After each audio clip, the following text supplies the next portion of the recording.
Once upon a time, in a peaceful village, there lived a farmer named Jabari. He was rich, proud, and known for having not one, not two, but several wives. Perhaps was a polygamous farmer. He believed he could manage them all. "I'm the provider," he would say.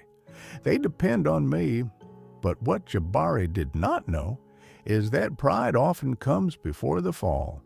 At first, the problems were small, a fight over food, a misunderstanding about money, but soon jealousy, competition, and resentment spread like fire.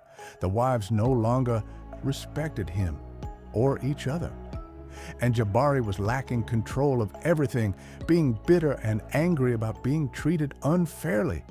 One by one, his wives left. The children cried. The home, once filled with laughter, became silent.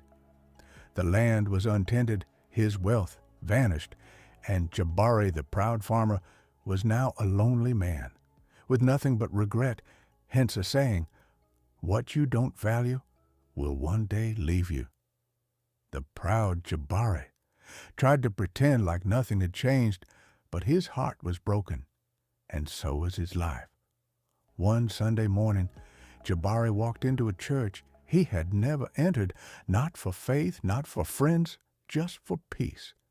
But there, sitting in the last row, he heard words he had never heard before. "A man who cannot love cannot lead. A man who cannot say sorry cannot heal." That day, Jabari's heart began to open up.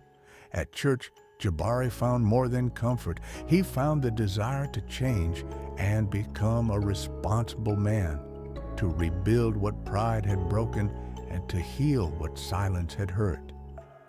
The coming days, Jabari drew himself on reading the Bible and hard working to recover all what he had lost. After some months, Jabari died of heart failure due to too much work and poor feeding. He was undergoing, after all, what had happened. His children were taken up by the church members, and they serve at church as helpers and praying for their beloved father, Jabari. Dear viewers, in life, pride does not only kill, but distorts our blessings. And if you are here for the first time, please subscribe and leave your comment. Thank you.